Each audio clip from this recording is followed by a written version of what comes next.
After our company went bankrupt, I developed a revolutionary software that saved IT, skyrocketing profits to $300 million in 1 year. But at a family dinner, my father announced that my sister would own the company. "You're just not good enough, we need a leader," he said, and then handed me $50. "For your effort." I left quietly, but the next morning at tea work. "What do you mean Emily will own the company?" My voice was steady, but my hands clenched under the table. The elegant chandelier above the dining room cast a warm glow over the table, but the air in the room had turned ice cold. My father, Richard Caldwell, the man whose company I had saved from ruin, barely glanced up from his plate as he continued cutting into a steak. "Lauren, let's be realistic." He sighed, like he was explaining something simple to a child. "You're great at technical things, but leadership? That's not your strength. We need someone with presence, someone who commands respect. Your sister is the best choice." Emily, sitting across from me in her designer dress, sipped her wine with a small, knowing smile. She hadn't lifted a single finger to help when Caldwell Enterprises was drowning in debt. But now, with the company turning record-breaking profits, she was being handed everything. "I developed the software that saved this company." My voice was sharper now, cutting through the clinking of silverware. "Without it, you wouldn't even have a company to pass down." Dad chuckled as if my words were amusing. Then he reached into his pocket, pulled out his wallet, and tossed a crumpled bill onto the table. "For your effort." I stared at the $50 bill lying between my plate and my untouched wine glass. $50. For the years I had spent working late nights, writing code until my eyes burned. For the countless sleepless weeks I'd spent analyzing financial losses, designing a system that would not only pull us out of bankruptcy, but launch us to the top of the industry. $50 for the innovation that had turned Caldwell Enterprises from a dying relic into a $300 million powerhouse.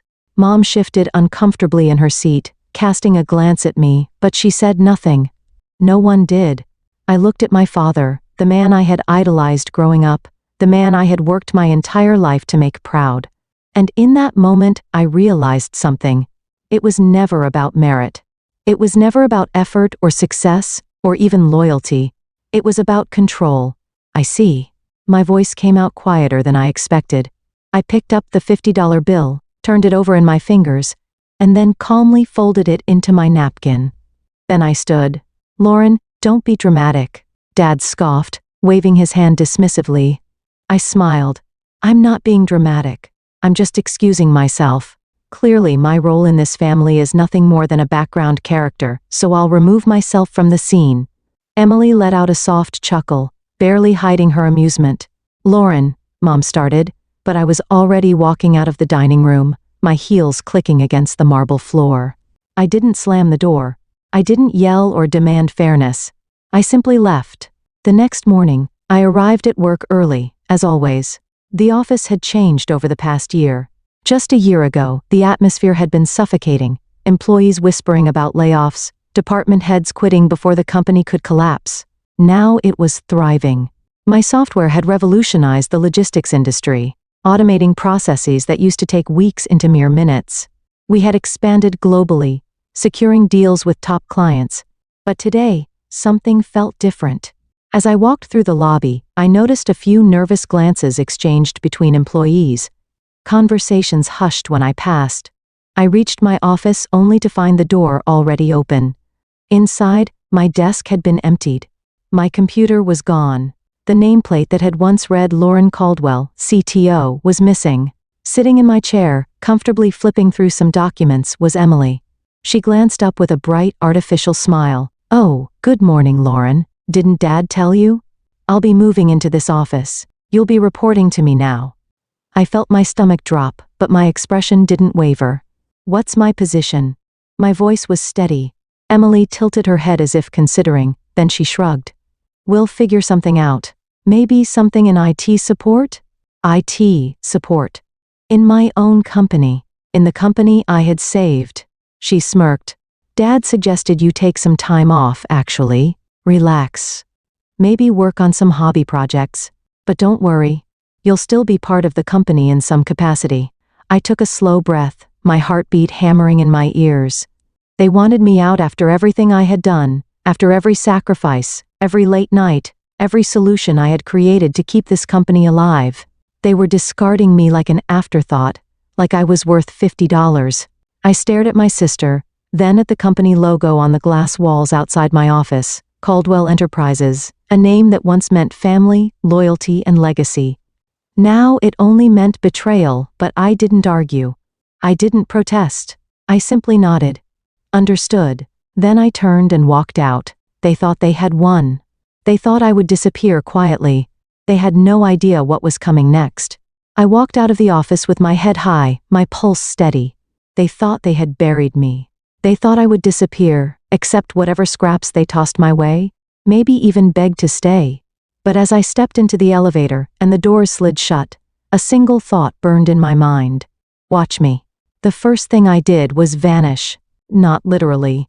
I still showed up to work the next morning, still sat at the tiny desk they had assigned me in the farthest corner of the building, surrounded by interns who didn't yet realize who I was. But I didn't fight back.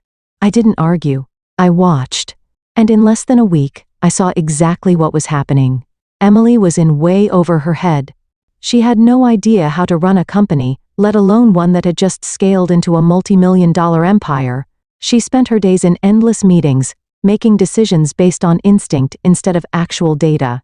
She dismissed department heads who tried to advise her, replacing them with her friends, people whose only qualification was knowing which wine paired best with which cheese. The company wasn't just vulnerable. It was on the brink of collapse again, and I had built everything they were now destroying. That's when I made my decision. If they didn't want me at Caldwell Enterprises, I would build something bigger. Late one evening, long after most employees had gone home, I sat in a coffee shop across from three of the smartest, most capable people I had ever worked with. Jake, our former CFO, the man who had balanced the books when the company was drowning in red, who knew every financial loophole like the back of his hand. Maya, the best data analyst in the business. She had practically built our customer profiling system from scratch. David, our lead engineer, the only person who knew my software as well as I did because we had coded most of it together at 3 a.m., running on caffeine and pure desperation. All three had quietly resigned within the past month. They weren't idiots. They had seen the writing on the wall. Lauren. Jake leaned forward, his expression serious. What's the play here? I looked at them, then pulled out a folder. Inside was everything I had been working on in secret. We're building something new, I said simply. I didn't need to convince them. They were in. There was one thing Emily and my father had overlooked, the software. Yes, it was under Caldwell Enterprises' name. Yes, they technically owned the rights to it, but I had written the original code long before I ever implemented it into the company. And the newest version, the one with the most advanced features, I had never uploaded it to their servers. It was still mine. I spent the next month working in silence, refining it, improving it, making it stronger, faster.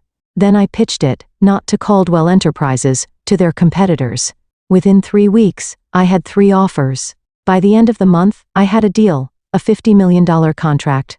And just like that, I wasn't just competing with Caldwell Enterprises. I was about to destroy them. The first sign of trouble for my father's company came quietly. A client that had been loyal to Caldwell Enterprises for over a decade suddenly pulled their contract, then another, and another. Emily panicked. She started demanding answers, firing people at random, blaming everyone but herself. But the truth was simple. The industry had moved on. The next generation of software, the one I had perfected, was now running their competitors' systems. Caldwell Enterprises was suddenly outdated, and I was just getting started. The moment came 6 months later. I sat at a luxury hotel ballroom sipping champagne as the keynote speaker wrapped up their presentation. This was the Tech Innovators Gala, one of the biggest industry events of the year. Every major CEO, investor, and executive was here. And this year, I was the guest of honor. As my name was announced, I stood and walked onto the stage, my heels clicking against the polished floor.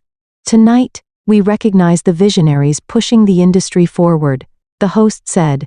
Lauren Caldwell, the creator of the most groundbreaking logistics software in the market today, has transformed the way global corporations operate. Her company, Nova Systems, is now valued at over $500 million. The applause was deafening. But as I looked out into the crowd, My eyes locked onto a familiar face, my father, sitting in the back next to Emily. Their company was on the edge of bankruptcy again, and they both knew it. I smiled, not out of spite, not out of revenge, but because I had finally learned the lesson they had tried so hard to teach me. I didn't need their validation. I had won on my own terms. And this time, there was nothing they could do to stop me. It had been exactly 1 year since that humiliating dinner. 1 year since my father tossed a crumpled $50 bill onto the table and told me I wasn't good enough. 1 year since my sister smirked at me, knowing she was being handed something she had never worked for. 1 year since I walked away without a fight, only to win the war. Now, as I sat at the head of the Nova Systems conference table, reviewing our latest quarterly report, I could barely suppress a smile. Revenue, $320 million. Market share, 48% and climbing. Caldwell Enterprises, they were bleeding. I had systematically dismantled every advantage they once held. Their clients had jumped ship, their stock had plummeted, and their latest financial report leaked to the press just a week ago confirmed the worst. They were on the brink of collapse, and that was when the inevitable happened. At precisely 10 a.m., my assistant buzzed into my office. "Lauren, your father and sister are here to see you." I leaned back in my chair, exhaling slowly. South, it had finally come to this. Send them in. They walked in like ghosts. Emily's designer wardrobe couldn't hide the exhaustion in her eyes.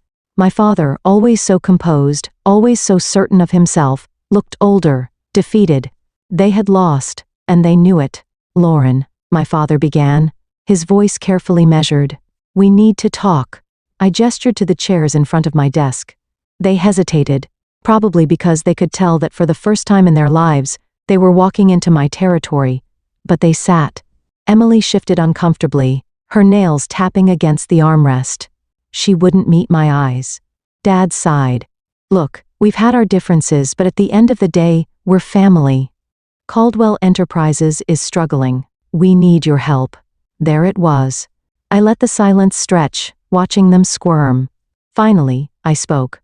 "And what exactly are you asking me to do?" Dad leaned forward. "We're willing to offer you a leadership role, something meaningful. I realize now that we may have underestimated you." I tilted my head. "You realize now?" Emily finally looked up, her expression tight.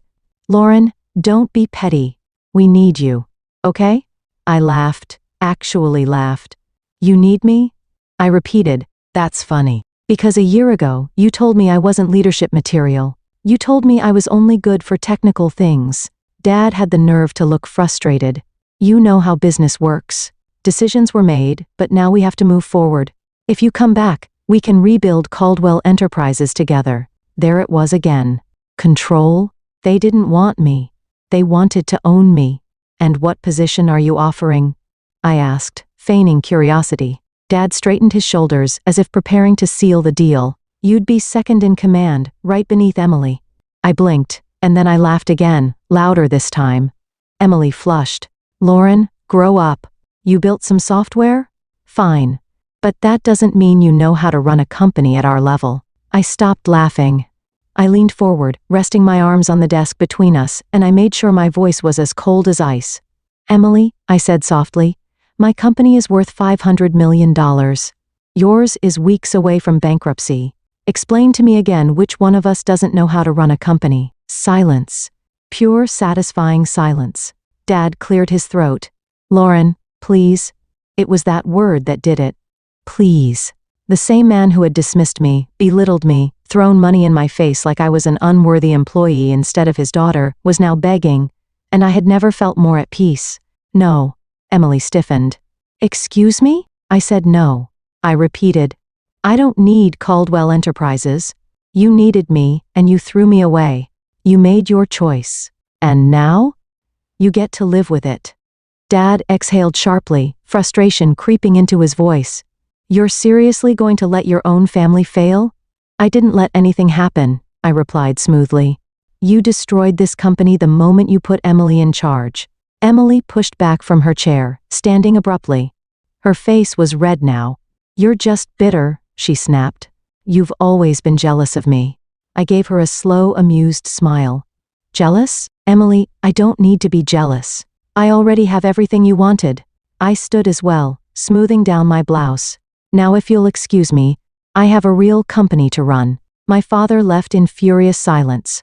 Emily stormed out. But before she disappeared through the doors, she turned back. I hope you're happy, Lauren. I met her gaze, utterly calm. I am. She walked out without another word, and as the doors closed behind her, I sat back down, exhaled. Then I smiled. Because for the first time in my life, I was finally free. The moment the doors closed behind my father and sister, I allowed myself a long, slow exhale. They thought they could walk in here, throw a few hollow apologies at me, and expect me to come running back to fix their mess. They had no idea who I had become. But as much as I enjoyed watching them squirm, I knew this wasn't over. Caldwell Enterprises was dying, and when a sinking ship goes down, it pulls everything and everyone down with it. The question was, would I let that happen? The news broke 3 days later. Caldwell Enterprises had officially declared bankruptcy. It was everywhere. Business magazines, online forums, even national headlines. Former industry giant, Caldwell Enterprises collapses overnight. Poor leadership decisions sink a $300 million company. How greed and family politics killed Caldwell Enterprises. And the best part? Every article credited the company's former success to me. They all pointed out the obvious. The only reason Caldwell Enterprises had survived its first near collapse was because of the software I had built. And once I was gone, it was only a matter of time. I was in a meeting when my assistant, Claire, knocked on my office door. Lauren, you might want to see this. She handed me a printed document. I scanned it quickly, my lips curving into a small smirk as I reached the last paragraph. Caldwell Enterprises was being liquidated. Everything was up for sale.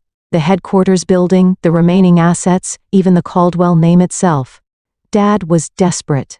He had over-leveraged the company, taken out loans in a desperate bid to save it. And now, the banks were seizing everything. And I could buy it. The poetic justice was almost too perfect. That evening, as I sat in my penthouse apartment overlooking the city, I thought about what I wanted.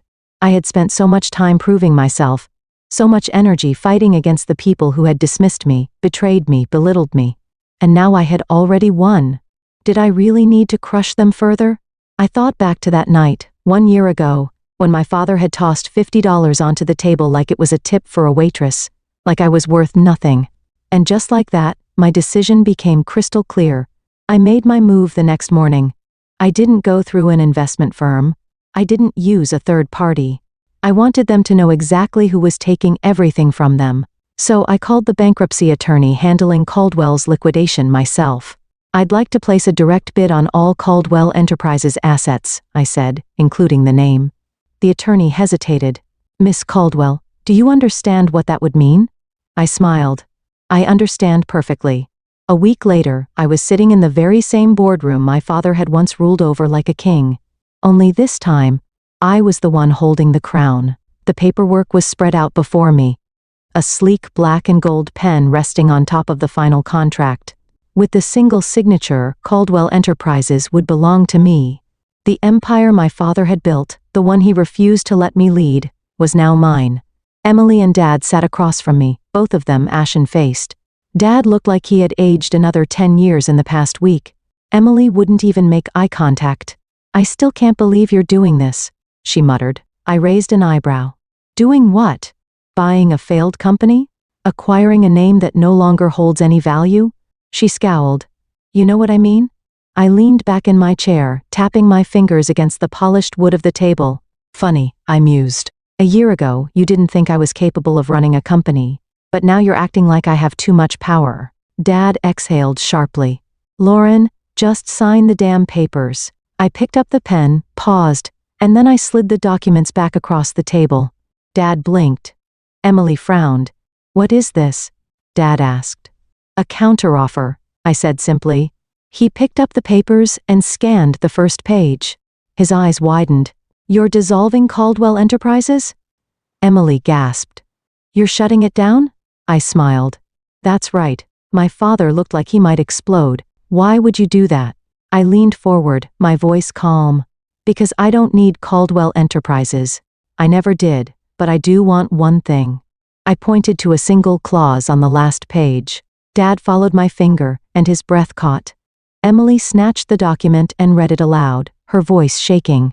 All remaining rights to the Caldwell name, patents, and intellectual property will be absorbed by Nova Systems and permanently retired. She looked up at me furious. You're not just buying it. You're erasing it. I met her gaze unwavering. Yes.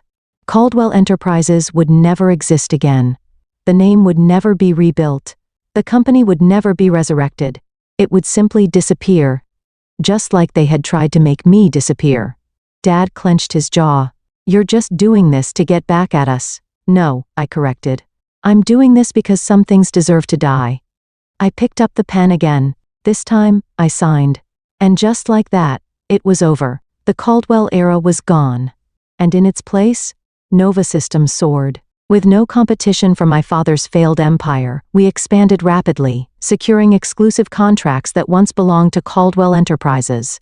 Their legacy had been erased. Mine had only just begun. 3 months later, I received a letter. No return address, just a simple handwritten note inside. Lauren, I don't expect forgiveness, but I hope one day you'll understand. Dad? I stared at it for a long moment. Then I tossed it into the fireplace. And as the flames consumed the last remnant of Caldwell Enterprises, I smiled because I had finally, completely, and utterly won. 3 months had passed since I erased Caldwell Enterprises from existence. 3 months since I signed that final document, ensuring the name would never rise again. 3 months since my father and sister walked out of that boardroom with nothing. And yet, for the first time since this all began, I felt peace. Nova Systems was thriving. With no competition from Caldwell Enterprises, we had expanded aggressively, securing every major client that had once been my father's pride. Revenue? $500 million. Market dominance? 62. Status? Undisputed leader in the industry. But numbers weren't what satisfied me the most. What satisfied me was walking through my office every morning and seeing a company built on merit, seeing employees who were here because of skill, not nepotism. Seeing a company that I had built without needing my family's approval. But as much as I wanted to move forward, the past had a funny way of lingering, especially when I got the invitation. It arrived in an unmarked envelope, a simple cream-colored card with elegant gold lettering, the Caldwell Family Annual Gala. I had forgotten all about it. Every year, for as long as I could remember, my parents hosted the most exclusive event in the industry, back when they still had power. This year, my father wasn't hosting it. Someone else had taken over, someone who bought their mansion at auction after the bankruptcy. The invitation was nothing more than a formality. No doubt, whoever was running it now had no idea about the history between me and the Caldwells. It was an accident that I even received one, but instead of throwing it away, I made a decision. I was going, not to prove anything, not for revenge, but to end this story once and for all. The night of the gala, I arrived in a sleek, custom-tailored black gown, stepping out of my car with the quiet confidence of a woman who had nothing left to prove. The event was as extravagant as I remembered. Glittering chandeliers, elegant music, and a sea of wealthy elites sipping champagne like they still controlled the world. Except this time, I was the most powerful person in the room, and they all knew it. Whispers followed me as I made my way inside. Is that Lauren Caldwell? No. She runs Nova Systems now. Didn't she destroy her father's company? I ignored them. I wasn't here for them. I was here for one thing. And then I saw them, my father and sister. They weren't the center of attention anymore. They weren't surrounded by powerful executives discussing million-dollar deals. Instead, they were off to the side, a shadow of what they used to be. My father looked smaller than I remembered. His once commanding presence had faded, replaced by something I had never seen in him before. Regret. Emily, on the other hand, she still held herself high, but I could see the cracks in her mask, the way her fingers clenched around the stem of her champagne glass, the way her eyes darted toward me then away. For the first time in our lives, I was the one with power, and they both knew it. I walked toward them, my heels clicking against the polished floor. Emily stiffened. My father turned, and for a split second, I saw something flicker in his eyes. Not anger, not resentment, just defeat. Lauren, he said, his voice quieter than I'd ever heard it. I tilted my head slightly. Dad. A long silence stretched between us. Then he sighed. I suppose this is the part where you gloat. I smiled slightly. No, Dad. This is the part where I say goodbye. Emily blinked. What? I didn't come here to throw this in your faces, I continued. I didn't come to remind you of everything you lost because frankly, that's not my concern anymore. I set my drink down on a passing tray and met my father's eyes one last time. For years I spent my life trying to earn your approval, trying to prove I was good enough. I exhaled slowly, but I don't need that anymore. I turned to Emily. And I don't hate you. I never did. I just pity you. Her face tightened. Because unlike you, I didn't need to steal power, I said. I built my own. Her lips parted slightly, but no words came out. For the first time, she had nothing to say. I gave them both one last look, then I walked away. Not out of anger, not out of revenge, but because for the first time in my life, I was free. I left the gala without looking back, without the need to prove anything because this was never about revenge. This was about becoming who I was meant to be. And as I stepped into my car, heading back to a company, a legacy, a future that was completely my own, I smiled because this wasn't the end of my story. It was just the beginning.